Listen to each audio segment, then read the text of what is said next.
참 잘 오셨습니다. 오늘 본문 말씀 중심으로 오늘 창세기 6번째 선악과는 사람에게 무엇인가? 선악과는 사람에게 무엇인가? 라는 제목으로 함께 하나님 말씀을 나누도록 하겠습니다. 우리가 신앙생활을 처음 하거나 또 믿지 않는 분들과 복음에 대해서 이야기를 하고 나누다 보면 종종 받는 질문 중 하나가 바로 이 선악과에 대한 질문입니다. 하나님께서 왜 하필이면 선악과를 만드셨냐는 것입니다. 그것만 만들지 않았으면 사람이 타락하지도 않았을 텐데 왜 괜히 선악과를 만들어서 사람을 이렇게 고생시키냐는 것입니다. 그러나 이러한 생각은 우리가 선악과를 상당히 추상적으로 우리와 관계없는 예전에 일어났던 사건으로 보기 때문에 그렇습니다. 성경은 매우 구체적이고도 현실적인 책입니다. 그런 면에서 이 선악과는 아득히 먼 옛날에 있었던 한 사건이 아니라 이 사건은 오늘 우리에게도 아직까지 계속해서 일어나고 있는 구체적인 현실임을 보여주고 있는 하나님의 말씀입니다. 세계관을 연구하는 분들은 오늘 본문 특별히 이 선악과와 관련된 성경의 이야기를 메타 내러티브다라고 이야기를 합니다. 쉽게 얘기하면 원형 이야기라는 말이 되는데 우리가 살아갈 때 늘 반복적으로 피하고 싶어도 늘 반복적으로 경험하고 체험되어지는 현실을 다룬 이야기, 이게 바로 메타 내러티브, 원형 이야기라는 것입니다. 자, 오늘 말씀이 정말 추상적인 것이 아니라 구체적임을 보여주는 대표적인 한 표현이 있습니다. 그게 바로 하나님을 지칭하는 표현입니다. 오늘 말씀 4절에 보면 우리 하나님이 어떻게 등장하냐면 그냥 하나님이 아니라 여호와 하나님으로 등장을 합니다. 우리 4절 말씀 같이 읽어보겠습니다. 시작. 이것이 천지가 창조될 때에 하늘과 땅의 내력이니 여호와 하나님이 땅과 하늘을 만드시던 날에. 자, 창세기 1장부터 2장 3절까지는 하나님을 어떻게 소개하냐면 그냥 하나님으로 소개합니다. 그런데 여기서부터 2장 4절, 오늘 본문이 시작되는 2장 4절부터 3장 24절, 그러니까 3장 끝이죠. 2장 3장 사이에 무려 여호와 하나님이라는 표현이 20번이나 집중적으로 등장을 합니다. 이렇게 등장하고 나서 4장부터는 여호와 하나님이라는 표현은 없습니다. 여호와는 등장하고 하나님은 등장해도 여호와 하나님이라는 표현은 등장하지 않습니다. 뿐만 아니라 모세오경 전체를 통틀어서도 출애굽기 9장 30절을 제외하고는 이 여호와 하나님이라는 표현이 등장하지를 않습니다. 다른 말로 하면 오늘 이 본문 말씀에 특별히 여호와 하나님이 등장하는 데는 특별한 의미와 이유가 있다라는 것입니다. 자, 그러면 우리가 이 의미를 알기 위해서는 여호와라는 말의 의미, 여호와라는 하나님 호칭이 무엇을 의미하는지 한번 살펴보아야 할 것입니다. 우리 출애굽기 6장 2절을 한번 보도록 하겠습니다. 이곳이 바로 여호와 하나님이 처음으로 등장하는 곳입니다. 여호와라는 이름이 정식으로 등장하는 장면입니다. 자, 6장 2절 출애굽기 64쪽입니다. 구약성경 6장 2절 같이 읽어보겠습니다. 시작. 하나님이 모세에게 말씀하여 이르시되 나는 여호와니라. 자, 드디어 하나님이 자신을 여호와니라라고 정식으로 소개하고 있습니다. 그러면서 3절에 이렇게 말씀합니다. 시작. 내가 아브라함과 이삭과 야곱에게 전능의 하나님으로 나타났으나 나의 이름을 여호와로는 그들에게 알리지 아니하였고. 자, 여태까지 하나님께서는 아브라함과 이삭과 야곱에게 나타나셨는데 여호와로 자신을 계시하신 것이 아니라 하나님으로 계시하셨다는 겁니다. 근데 이 하나님이 의미하는 것이 뭐냐? 전능하신 하나님의 속성을 강조하는 것이 이 하나님의 이름의 특징이라는 것입니다. 그런데 이것이 이제 4절과 5절로 가면 여호와라는 이름을 계시하신 이유가 나옵니다. 4절에 보면 가나안 땅 곧 그들이 거류하는 땅을 그들에게 주기로 그들과 뭐 하셨습니까?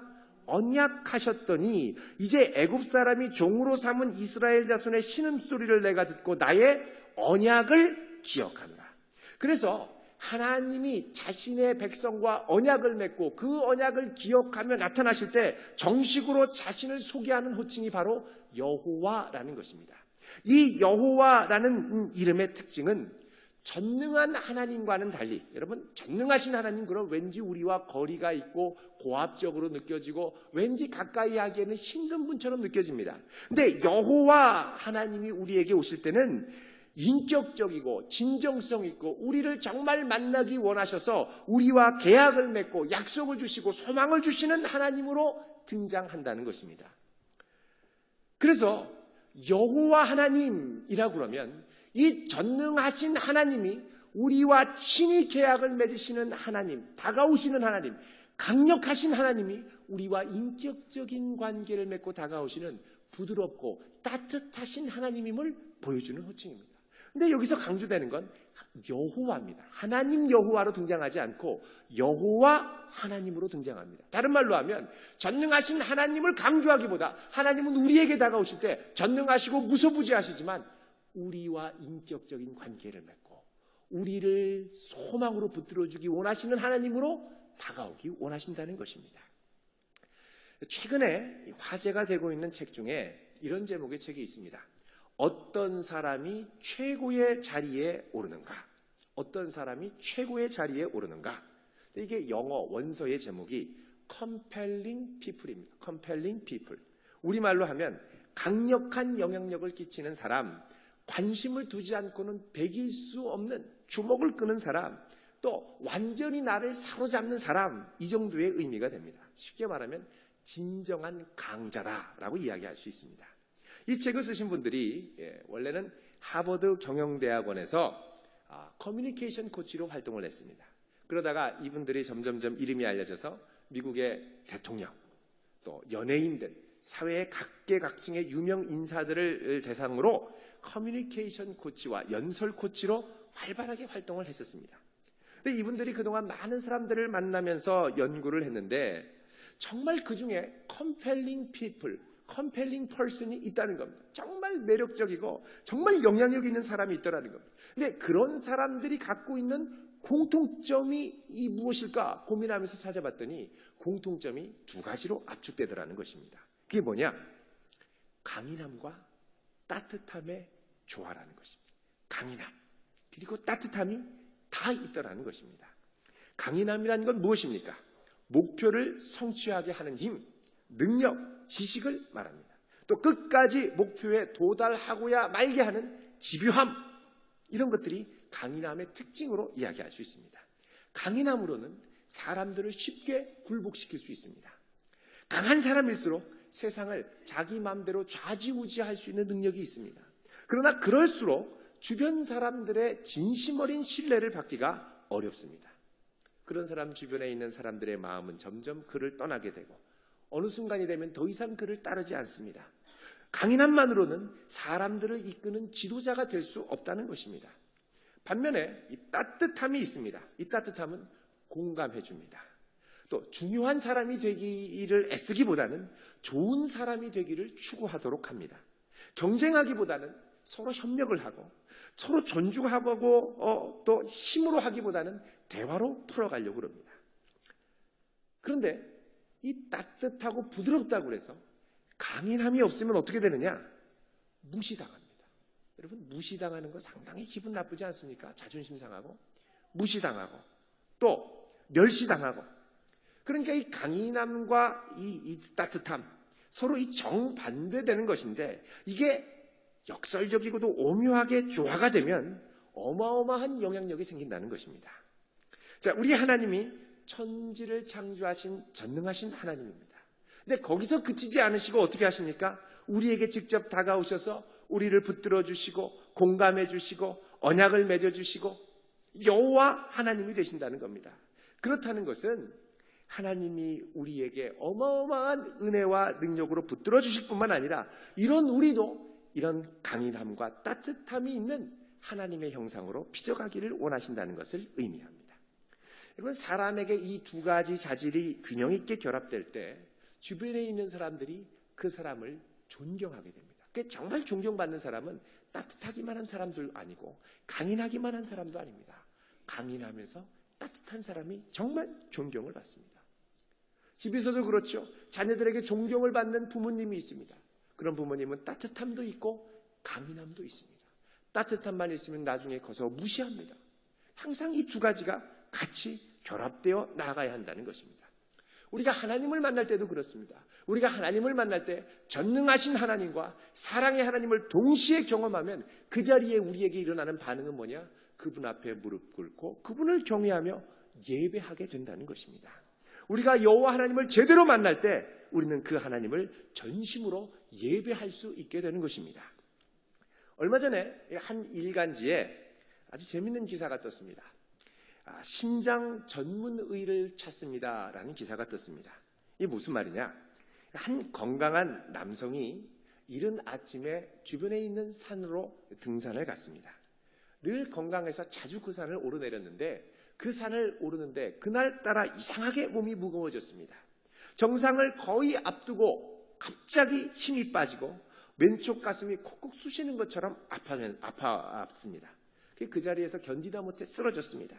그런데 그걸 보고 정상에서 내려오던 한 분이 이 장면을 보더니 이분을 붙들고 심장 마사지를 시작을 했고, 그러면서 이분의 핸드폰을 달라고 해서 집으로 연락을 해가지고 가족들에게 이분의 생활 습관을 묻는 겁니다. 그리고 나서 식구들을 안심시킨 다음에 곧바로 119에 전화를 해서 헬기를 요청했습니다.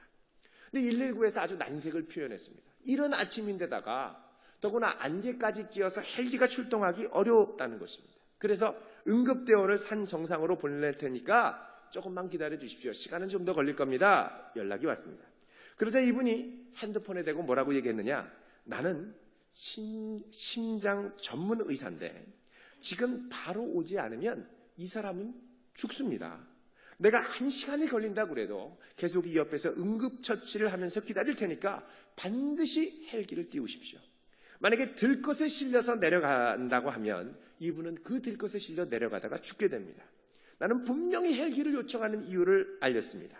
만약 당국의 오판으로 이 사람이 죽게 되면 이것은 나중에 큰 문제가 될 수 있습니다. 헬기가 떴을까요? 안 떴을까요? 떴습니다. 헬기를 보내겠습니다. 그때 이제 이분이 한마디를 더 했습니다. 구조대원이 올 때 반드시 아스피린을 챙겨오십시오. 헬기가 오는 것을 기다리는 동안 이분이 이분 옆에서 물속에 물을 갖고 입에다가 계속 물을 흘려넣어줬습니다. 그러면서 분명한 지침을 줬습니다. 자, 지금부터 구조대원이 나중에 와서 도대체 어떻게 됐냐고 물으면 다른 말 할 것 없이 딱 두 마디만 하십시오. 심근경색증, 심장 발작. 이 두 마디만 하십시오. 그 헬기가 도착했습니다. 이분들을 싣고 급하게 막 날아가면서 구조대원이 물었습니다. 도대체 무슨 일입니까? 그러자 이분이 막 심장이 아파서 뭐 말할 기운도 없을 때 딱 두 마디 했습니다. 심근경색증, 심장 발작. 자, 이 딱 두 마디 하니까 이분들이 알아서 응급조치를 헬기에서 해주더라는 거예요. 이 급속한 응급조치와 또 헬기 덕분에 인근에 있는 병원 응급실로 빨리 실려갔습니다. 자, 산에서 만났던 그 의사분이 그 응급실 병원이 어디로 갈지를 미리 알고 거기에도 연락을 해줘서 거기에 도착하자마자 곧바로 응급조치를 받고 살아날 수 있게 됐습니다. 그리고 며칠 후에 퇴원했습니다. 산 꼭대기에서 쓰러진 이 심근경색증 환자의 경우에는 며칠 만에 이렇게 멀쩡하게 회복돼서 돌아간다는 건 아주 드문 일이라고 합니다. 이분이 생각해 보니까 너무너무 고마웠습니다. 그리고 존경스러웠습니다. 자기는 어떻게 할 줄 모르고서는 벌벌벌 떨고 있는데 이분이 와가지고 주변 상황을 완전히 장악하고 동시에 자기에게만 온전히 집중해서 자기 생명을 살려준 것입니다. 강인함과 따뜻함이 만나면 그것을 경험하게 되면 그것을 경험하게 해준 사람을 찾게 되는 거죠. 그래서 신문에 이분이 이름 없이 사라졌는데 이분이 누군지 찾고 싶습니다. 그리고 기사가 떴던 것입니다. 여러분, 우리가 여기서 발견할 수 있는 것이 무엇입니까? 강인함과 따뜻함, 또 능력과 공감이 서로 만날 때 거기에는 놀라운 영향력이 있다는 사실입니다.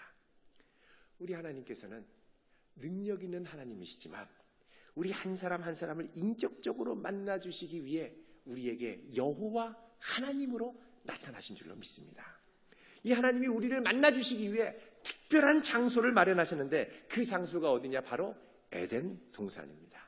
에덴 동산은 하나님이 태초에 천지를 만드신 그 상태의 세상과는 구별되는 특별한 장소였습니다. 자, 에덴 말고 이 세상, 나머지 세상은 어떤 상태였느냐? 5절, 6절에 자세히 나와 있습니다. 우리 창세기 다시 2장 5절, 6절 같이 읽어보겠습니다. 시작.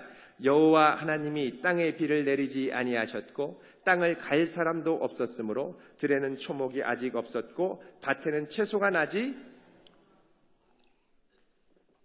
자, 태초의 상태는 아직 인간이 본격적인 농경 문화를 일구기 전이었습니다. 땅에 아직 비가 내리지 않고 땅을 갈 사람도 없기 때문에 초목이 아직 없었고 양과 소가 먹을 풀들이 아직 자라지 않았고 밭에는 채소가 나지 않고 이 채소는 사람이 경작을 해야 날 수 있는 건데 아직 나지 않았고 안개만 땅에 올라와서 온 지면을 촉촉하게 적신 상태입니다. 이 말씀을 보면 꼭 마치 이 핸드폰이 생각납니다. 핸드폰 처음 구입해서 딱 보면은 아무것도 켜져 있지 않는 그냥 고철 덩어리 같죠. 근데 여기에 전원을 넣으면 어떻게 됩니까? 전기가 들어오고 핸드폰이 제대로 작동하기 시작하는 것처럼 그 핸드폰을 튀기 전에 처음 포장을 벗겨낸 상태, 그 상태의 태초의 지구의 모습이 바로 5절, 6절의 모습이라는 것입니다.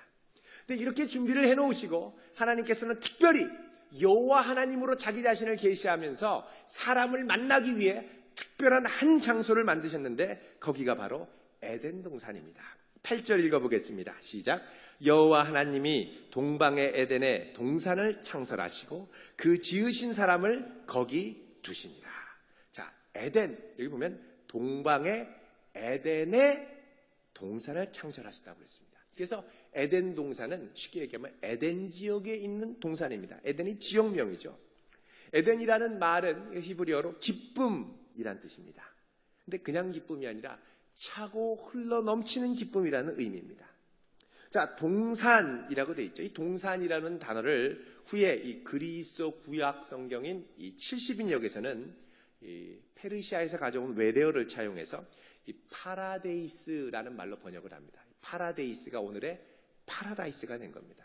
그러니까 낙원을 뜻하는 파라다이스가 사실은 동산이라는 의미입니다. 이 동산의 이미지는 나중에 신약 성경에 가면 많이 등장합니다. 나중에 예수님께서 부활하셨을 때 여인들이 찾아가죠. 누구를 만나냐면 동산지기를 만납니다. 상당히 의미 있는 말씀입니다. 어쨌든지 간에 이 에덴 동산에서, 이 낙원에서, 동산에서 하나님께서 이 기쁨의 동산에서 사람을 두시고 이제 본격적으로 교제하기를 원하셨습니다. 이 에덴 동산을 또 다른 말로 지칭하는 표현이 있습니다. 그건 바로 여호와의 동산입니다. 에덴에 있는 동산, 에덴 동산입니다만 나중에 우리 한번 찾아보겠습니다. 창세기 13장 10절. 여기에 보면 아브라함이 조카 롯과 이제 같이 살다가 롯의 종들과 아브라함의 종들이 갈등을 일으키니까 우리가 이제 갈라지자. 그러면서 네가 좌하면 나는 우하고 네가 우하면 나는 좌할 것이다 라고 할 때 롯이 어디로 갈까 고민하다가 10절에 보면 14페이지 같이 읽어보겠습니다. 시작.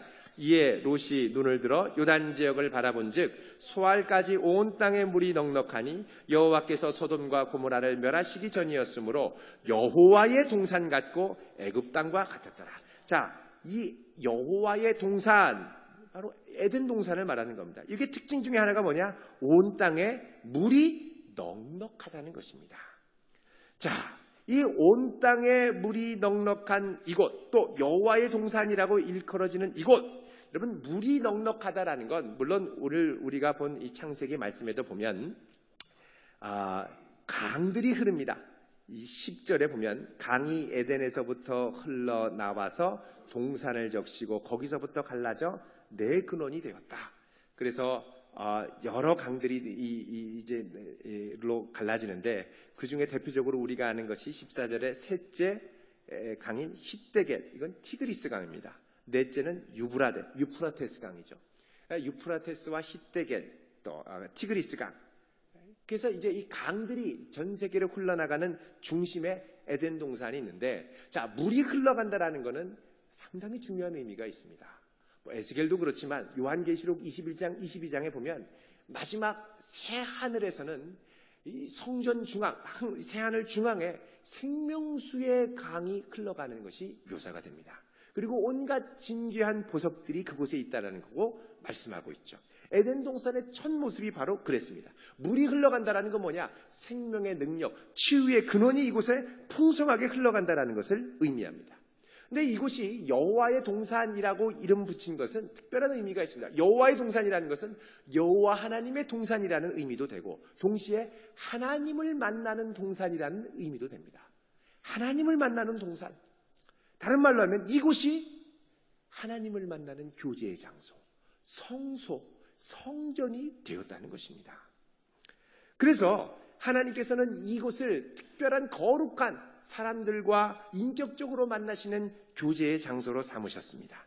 그 나중에 에덴 동산에서 사람이 쫓겨나니까 하나님께서는 하나님의 전능함과 또 하나님의 인격적으로 만나주시는 새로운 장소가 교차하는 그 장소로 나중에 성막을 만드시고 또 이것이 신약에 와서는 예수님을 통하여 우리가 그분의 거룩한 산성전이 되도록 역사하셨습니다. 그 원형은 에덴 동산에 있다고 할 수가 있습니다. 자, 이렇게 풍성한 에덴 동산 가운데 하나님께서 오늘 본문의 클라이막스로 사람에게 주시는 특별한 세 가지 선물, 세 가지 지침, 세 가지 말씀이 있습니다. 이게 바로 오늘 본문의 클라이막스를 이루고 있습니다. 자, 첫 번째는 뭐냐? 15절 말씀입니다. 같이 읽어보겠습니다. 시작. 여호와 하나님이 그 사람을 이끌어 에덴 동산에 두어 그것을 경작하며 지키게 하시고. 자, 여기 하나님께서 처음 사람에게 주신 중요한 것 중에 하나가 뭐냐? 바로 사명을 주셨다는 겁니다. 사람이 해야 할 일, 평생 살면서 이것을 위하여 살아야 된다라는 것을 주셨는데 그게 뭐냐? 하나님이 만드신 교제의 장소인 에덴, 하늘과 땅이 교통하는 이곳, 하늘 사다리가 열린 이곳 에덴에서 그 에덴을 경작하고 지켜야 한다는 것입니다. 여기 이 경작한다라는 말, 이 아바드라고 하는 히브리어 단어는 1차적으로는 땅을 갈고 경작하는, 농사 짓는 것을 암시합니다. 우리가 생각할 때 어떤 분은 에덴 동산을 놀이동산으로 생각하는 분들이 있습니다. 아무것도 안 하고 과일 열매만 따먹고 놀이동산 아닙니까? 물론 놀이동산도 되겠습니다만 그것이 다가 아니라는 겁니다. 여기에는 하나님께서 부여하신 거룩한 사명을 감당하는 노동이 있는 곳이라는 겁니다. 노동이 전혀 없는 게 아닙니다. 물론 나중에 인간이 타락해서 그 대가가 힘들고 어렵게 경작하게 됐습니다만 태초에 에덴도 하나님께서 사람으로 하여금 경작하게 하셨다는 것입니다. 또 이 아바드라고 하는 단어는 예배 드릴 때 사용하는 단어인데 특별히 성막과 관련해서 성막의 기구를 깔끔하게 하고 거룩하게 하는 일과 관련돼서 많이 사용이 되었습니다. 그래서 이 에덴 동산을 경작한다라는 말은 다른 말로 하면 에덴 동산을 예배의 초소로 거룩하게 하여 하나님께 예배드린다는 것입니다. 이 말은 에덴 동산이 다른 말로 하면 예배의 장소가 되었다는 것을 상징하는 것입니다. 또 아담이 감당하는 사명, 이 에덴에서의 사명이 뭐냐? 삶의 예배였다는 것입니다. 자, 경작한다는 단어에 이어서 나오는 단어가 있죠. 지킨다라는 것입니다. 사마르라고 하는 이 지킨다라는 건 하나님이 허락하신 것을 돌보고 보호한다는 뜻입니다. 하나님의 언약을 지킨다는 의미로 사용을 하는데 이 두 단어, 경작하며 지킨다라는 것, 우리가 살면서 꼭 붙들어야 할 것이 있다는 것을 의미합니다. 우리가 지켜야 할 에덴, 우리가 만나고 들어가야 할 에덴, 그 에덴을 경작하고 또 보호하고 잘 가꿀 수 있도록 하는 것, 우리의 삶 가운데 주신 귀한 사명이라는 것입니다. 여러분, 쉽게 사라지려고 하는 것들을 붙들지 마시기를 바랍니다. 우리가 진정한 사명을 붙들려면 이 땅을 넘어 영원까지 지속되는 것들을 붙들고 지켜야 합니다. 요즘 이제 40대 전후로 특별히 이제 남성에게 많이 일어납니다. 좌절과 허탈감을 경험하는 분들이 많이 있습니다. 얘기를 들어보면 열심히 살았고 또 꿈과 목표를 향해서 나름대로 열심히 달려가는데 마음에 허한 느낌이 드는 거예요. 실망감도 오고 좌절감도 같이 몰려옵니다. 그동안 열심히 달려왔던 삶의 목표를 다시 고민하고 다시 목표를 세우려고 고민합니다. 이런 고민은 이 남성의 발달 단계를 보면 이제 중년에 다다랐다는 신호입니다. 이 시기는 남성이 다시금 제2의 사춘기를 경험하는 시기입니다. 이 시기는 그동안 붙들었던 꿈을 최종적으로 포기해야 하는 지점이기도 합니다. 이 청년 때부터 이렇게 살아야지 저런 것도 해야지 하고 막 이렇게 가져고 왔던 이것을 이제 포기해야 하는 지점에 이르렀다는 것이죠. 또 여태까지 열심히 달려오면서 나름대로 이루었던 꿈, 나름대로 성취했던 목표들이 있습니다. 근데 이걸 다 이루긴 했는데 다시 지금 이 이룬 자리 지점까지 와 보니까 허탈하다는 것입니다. 여기까지만 오면 될 줄 알았는데 와 보니까 허탈한 거예요. 이런 허탈감이 의미하는 게 뭐냐? 기존에 붙들었던 그런 종류의 목표로는 만족되지 않더라는 것입니다. 그러면 어떻게 해야 됩니까? 우리의 눈을 들어 우리를 지으시고 보내신 분이 원하시는 그것을 치열하게 고민하며 기도하며 붙들어야 한다는 것입니다. 그렇지 않으면 우리의 이 허탈감이 자칫하면 체념으로 접어드는 것으로 끝날 수 있습니다. 근데 체념으로 접어들면 이게 이제 계속해서 50에 넘어갈 때 나오고 60에 넘어갈 때 다시 일어나고 이렇게 되더라는 것입니다. 확실하게 위에 있는 사명을 붙들어야 한다는 것이죠. 자, 두 번째로 하나님께서 우리에게 주신 지침 또 선물이 있습니다. 16절 말씀입니다. 같이 읽겠습니다. 시작.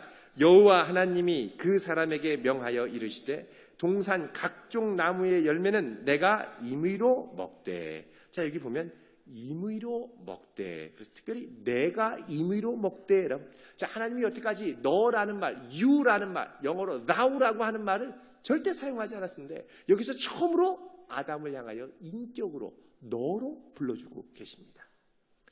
자, 우리를 인격으로 대하셔서 무엇을 주시느냐? 내 마음껏 내 임의대로 동산에 나오는 열매를 향유하고 누리라는 것입니다. 너의 생존에 필요한 모든 것들을 누리라는 것입니다. 자, 이것을 통해서 아담이 해야 할 일이 무엇입니까? 하나님이 먼저 주신 사명, 에덴 동산을 경작하고 지키는 일을 잘 감당할 수 있도록 해야 한다는 것입니다. 그래서 두 번째 하나님이 주신 건 뭐냐? 은혜의 선물, 삶의 자원, 하나님이 내게 허락하신 허용의 범위들을 의미합니다. 그 다음에 하나님이 허락하신 세 번째가 있습니다. 그게 뭐냐? 17절 같이 읽어보겠습니다. 시작. 선악을 알게 하는 나무의 열매는 먹지 말라. 내가 먹는 날에는 반드시 죽으리라 하시니라. 자, 이것은 금지의 항목입니다. 우리는 하나님께서 우리에게 허락하신 것을 마음대로 할 수 있지만 모든 것을 무조건 내 마음대로 할 수 있는 것이 아니라는 것입니다. 거기에는 넘지 말아야 할 선이 있습니다. 이 선이 있습니다. 경계선. 바로 선악을 알게 하는 나무의 열매를 먹지 말아야 한다는 것입니다. 이 선악과가 무엇이냐는 성경에 자세히 설명하고 있지는 않습니다. 그러나 그 이후에 나타나는 결과를 볼 때 이 선악과는 뭐냐? 선과 악, 내 삶의 모든 절대적인 기준을 하나님에게서 나에게로 옮겨두는, 나에게로 옮겨오게 만드는 효과를 일으킵니다. 다른 말로 하면 선악과는 우리 삶의 모든 기준을 하나님께 두는 것이 아니라 우리에게 가져오도록 하는 유혹인데 그거를 넘어가지 않도록 지켜주는 일종의 경계선이 바로 선악과의 역할이라는 것입니다. 우리에게 허락된 자유, 이 자유는 경계가 있을 때 진정한 의미가 있습니다. 어떤 분은 이야기합니다. 하나님이 왜 선악과를 만드셨습니까? 그러나 이 선악과를 왜 만드셨냐를 따지기 전에 우리 삶의 구체적인 현실을 보면 우리 삶의 곳곳에 널린 것이 바로 선악과임을 알 수가 있습니다. 여러분, 이 경계가 넘어가면 진짜 방종이 되고 방종이 되면 대용사고의 원인이 됩니다. 하다못해 우리가 자동차를 타고 갈 때 가다 보면 늘 이 왼쪽으로 노란 선이 있죠. 이거 넘어가야 됩니까? 넘어가지 말아야 됩니까? 넘어가면 안 돼요. 넘어가면 자칫하면 큰 대형 사고가 납니다. 학생이 공부하기 싫다고 학교 가서 공부하지 않고 맨날 놀기만 하면 어떻게 됩니까? 우리는 그런 학생을 자유로운 학생이라고 안 하고 방종하는 학생, 방황하는 학생이라고 얘기를 합니다. 학교 가서 뭐 해야 될지 모르겠는 거예요. 여러분, 대학교에 가면 그렇습니다. 많은 고3들이 대학만 가라, 나는 자유다, 뭐 이러는데, 그리고 대학에 막상 가면 이 주어진 무한대의 자유를 어떻게 할지 몰라 당황합니다. 처음에 이 자유를 막 쓰죠. 방종하는 겁니다. 내 마음대로 하는데 누구도 뭐라고 안 합니다. 교수님도 뭐라고 안 합니다. 그러니까 한 학기를 맨날 PC방 가서 밤새우고요. 저는 어떤 학생, 그 전에 대학교에서 강의할 때 아침마다 이렇게 몰골이 비틀비틀하면서 오는 학생이 있어요. 이게 어디 뭐 밤에 뭐 했냐? 아, 교수님 돈 벌고 왔어요. 무슨 돈을 버는데 그렇게 밤을 새냐? 게임 아이템 버느라고 밤을 샜다는 거예요. 이게 남에게 판 거죠. 그리고 용돈 마련하고. 용돈이 떨어지면 수업 시간에서 사라집니다. 게임 아이템 벌러 또 사라진 거예요. 또 밤새도록 친구 만나서 술도 채우고요. 그러니까 몸 망가지고 수업 빠지고 방종하다 보면 어떻게 됩니까? 결국 1학기를 재수강하는 일들이 벌어집니다. 자유는 경계선과 같이 가야 됩니다. 하나님께서 아담과 하와를 에덴에 두신 것은 방종하며 살라고 주신 것이 아닙니다. 생육하고 번성하는 에덴을 지켜야 되는 하나님의 사명을 감당하기 위해서 주신 것입니다. 이 사명을 감당하려면 자율성, 창의성도 있어야 되지만 넘어가지 말아야 하는 경계가 있어야 한다는 것입니다. 이 경계선은 사람과 사람 사이에서도 온전히 지켜져야 됩니다. 친구와 친구 간에도 넘어서지 말아야 할 경계가 있습니다. 이 경계의 거리를 적당히 잘 두어야 관계가 건강해지죠. 부모, 자녀 간에도 서로 넘지 말아야 할 경계가 있습니다. 이 경계를 수시로 넘나들게 되면 그 관계가 비정상적인 관계가 됩니다. 어린아이가 어느 정도 독립성을 갖게 되면 하는 말이 있죠. 싫어! 라는 말입니다. 싫어! 조금 지나면 말하는 것마다 싫다고 그래요. 이게 무슨 말이냐? 쉽게 얘기하면 내 영역이 생겼으니 나의 경계선을 지켜주세요 라고 그럽니다. 여러분, 아빠가 일로 와 그랬는데 아기가 싫어! 밥 먹을래? 싫어! 그러니까 아빠가 화가 나는 거예요. 버릇없다고 아이를 막 구타하고 때리고 너 아빠가 얘기할 때 싫다고 하지 마 라고 하면 이후로 이 아이의 경계선은 왜곡되기 시작합니다. 자아 경계선이 제대로 형성되지 못하면서 자꾸 부정적인 자아상을 갖게 되고 자기 혼자 뭘 아무것도 못해요. 뻔뜻하면 아빠한테 전화해요. 뻔뜻하면 아빠한테 물어보게 돼요. 또 반대의 경우도 있습니다. 아이가 모든 것이 자기 뜻대로 된다라고 생각하기 시작할 때 걷기도 하고 말도 하고 사람들이 무슨 말 하는지도 알아듣고 두 손 두 발을 자유롭게 쓰기 시작할 때 자기에게는 한계가 없다고 생각하기 시작합니다. 그러면서 넘지 말아야 할 선을 자꾸 넘어가요. 자, 이럴 때는 어떻게 해야 되느냐? 건강한 경계선을 모를 때는 따끔하게 혼내서 경계선을 알려줘야 됩니다. 잠언 13장 24절 말씀이죠. 매를 아끼는 자는 그의 자식을 미워함이라. 자식을 사랑하는 자는 근실히 징계하느니라. 여러분, 매가 하는 기능이 뭡니까? 아직 사리 분별이 없을 때 경계선을 명확하게 알려주는 기능을 하는 겁니다. 이 경계선을 넘어가지 못하도록 따끔하게 알려줘야 되는데 넘어가도 어이구 내 새끼, 넘어가도 뭐 아무렇게나 엎어져도 아이고 내 새끼, 그러면 나중에 이 아이가 경계선을 지키지 못하게 됩니다. 방종하고 자기 절제가 없고 다른 사람과의 관계에서 건강한 관계를 형성하지 못한다는 것이죠. 청소년들이 되면 비밀이 많아집니다. 이 비밀이 많다라는 건 뭐냐? 자기 경계선이 생기기 시작한다는 거예요. 근데 엄마 아빠는 아이에게 비밀이 생기면 불안해지기 시작해요. 요것이 맨날 어디를 쏘다니는 건가? 요것이 맨날 그전에는 말을 하고 다 학교에 있던 일들을 얘기하더니 무슨 일이 있나? 그전에는 학교 갔다 오면 미주알 고주알 다 말하던 애가 이제 말을 피합니다. 그러면 엄마는 불안해지기 시작합니다. 어느 날 아이를 불러서 닥달을 합니다. 너에게는 비밀이 없어야 돼. 엄마한테 숨기는 게 뭐야? 말해봐. 만약에 자녀가 이걸 다 얘기해서 엄마가 역시 내 자녀는 나와 막힘이 없어 라고 생각하면 큰 착각을 하는 겁니다. 건강한 자아상이 일그러지기 시작해요. 이런 건강한 자아상이 일그러지면 나중에 이성과의 만남을 가질 때도 건강하지 못하게 가길 가능성이 상당히 많습니다. 상담 사례 보면 이런 경계선의 문제 때문에 고생하고 힘들어하는 경우가 참 많습니다. 심리학에서는 이거를 바운더리다, 자아 경계선이라고 이야기를 하죠. 자, 이 경계가 건강해야 자기도 존중하고 타인도 존중할 수가 있습니다. 매력 있는 사람, 컴펠링 퍼슨이 되려면 이 경계선의 문제를 잘 해결해야 됩니다. 부부간에도 넘지 말아야 될 경계가 있습니다. 경계를 온전히 힘써 지키고 있어야 진정한 자유를 지킬 수 있습니다. 궁금하다고 해서 아침 여자 만나고 옆집 남자한테 가면 큰일 납니다. 가정이 부서집니다. 하나님이 세우라고 또 지키라고 주신 경계는 소중하시다는 것입니다. 우리는 이 경계를 어릴 때 청개구리 이야기에서 배웠습니다. 여러분, 아들 청개구리 엄마가 매질을 안 해서 그랬는지 얘는 항상 반대로 얘기하죠. 그러니까 어떻게 돼요? 자기 경계선이 없어요. 늘 넘나드는 거예요.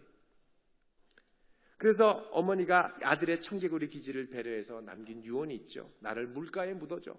다른 말로 하면 육지에 묻어달라는 것이었습니다. 이게 경계선이 잘못 설정되니까 나중에 이 아들이 비만 오면 울게 되는 거예요. 오늘 말씀 정리하도록 하겠습니다. 하나님께서 에덴 동산에서 사람에게 주신 세 가지 소중한 선물이 있다고 그랬습니다. 소명, 허용하신 삶의 자원들, 그리고 금지해야 할 선악과 경계선입니다. 이 세 가지를 조화롭게 지켜낼 수 있을 때 그 사람은 하나님께서 주신 형상을 온전히 반영하는 compelling person, 강인함과 따뜻함이 조화된 영적인 사명을 감당하는 진정한 영적 강자가 될 수 있을 것입니다. 나의 삶은 이것들의 균형이 얼마나 있습니까? 건강한 균형이 있습니까? 내게 주신 삶의 자원을 감사하며 활용하고 있습니까? 내가 나가야 할 소명을 붙들고 있습니까? 따뜻함과 강인함이 조화롭게 내 안에 균형을 이루고 있습니까? 진정한 영적 강자로 준비되고 또 거듭날 수 있는 복된 성도 되시길 주의 이름으로 축원드립니다. 기도하겠습니다. 거룩하신 하나님,